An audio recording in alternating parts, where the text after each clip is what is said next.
Welcome to The Explainer, where we break down big ideas.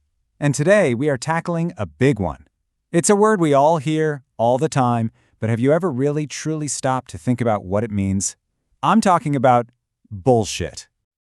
You know, the philosopher Harry Frankfurt, he kicks off his super famous essay with this exact thought. It's brilliant. He basically says, look, this stuff is everywhere. We're practically swimming in it. But for some reason, we don't have a solid theory about what it even is. So what do you say we dive in? Let's follow Frankfurt's lead and do a little philosophical detective work. We're going to follow the clues and see if we can build a real working theory of bullshit.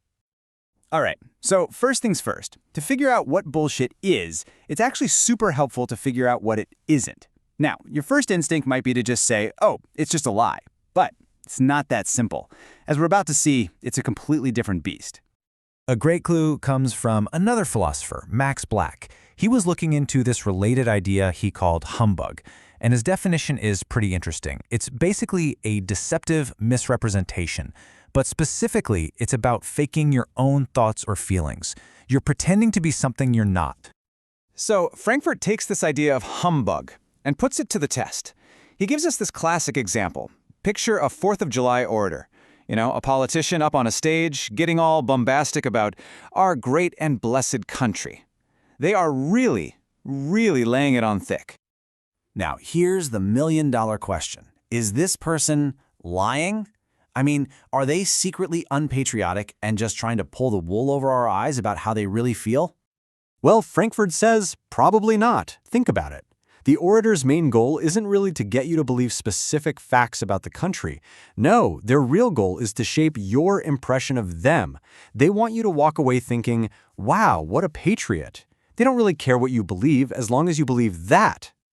Okay, so this humbug thing, faking your own feelings to manage your image, that's definitely a big piece of the puzzle.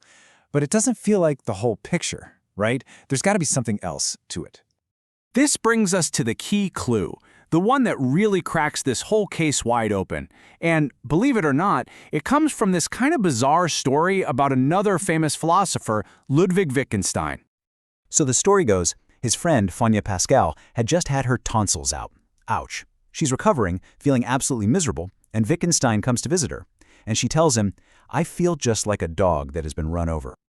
And Wittgenstein's reaction? He was apparently just disgusted. He fires back, you don't know what a dog that has been run over feels like. Kind of harsh, right? I mean, the woman just had surgery.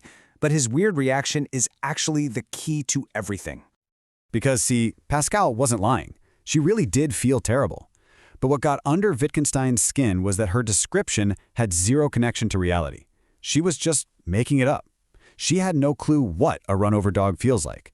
She wasn't trying to be accurate. She was just grabbing for words to express how bad she felt. And that's it.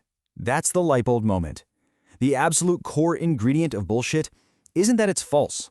It's that it's produced with a complete and utter indifference to whether it's true or false. The truth just isn't part of the equation. So now that we have this core ingredient, indifference to the truth, we can finally draw a really clear line in the sand between the liar and the bullshitter. Turns out they're playing two completely different games.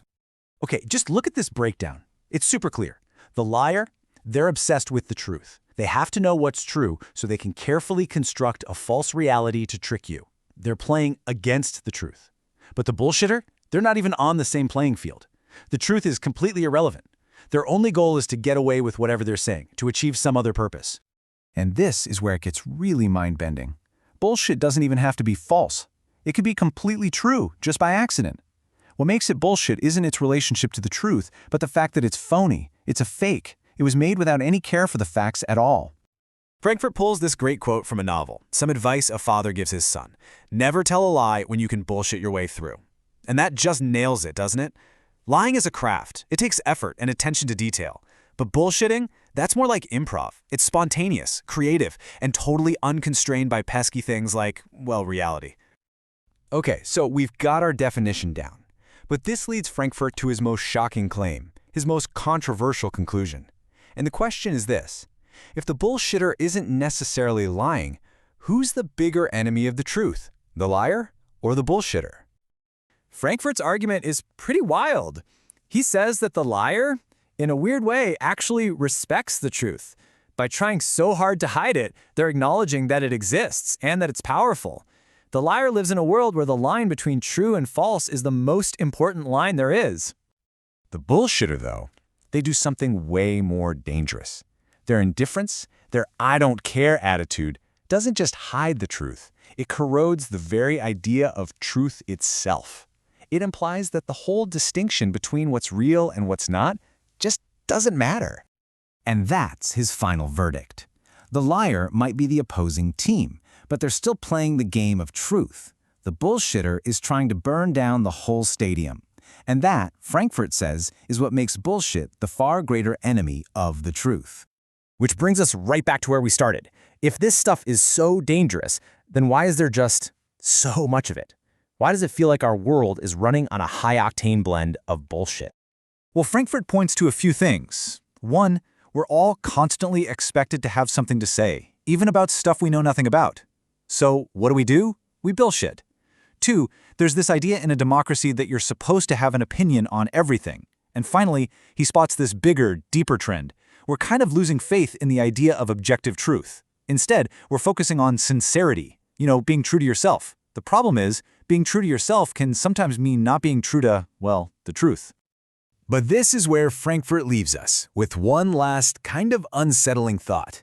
What if that very ideal, being sincere, is just another form of bullshit? What if being true to yourself is just another performance, another statement we make with total indifference to what's actually real? And that leaves us all with a pretty heavy question. In a world that's just drowning in this stuff, how can any of us ever be really sure we're telling the truth?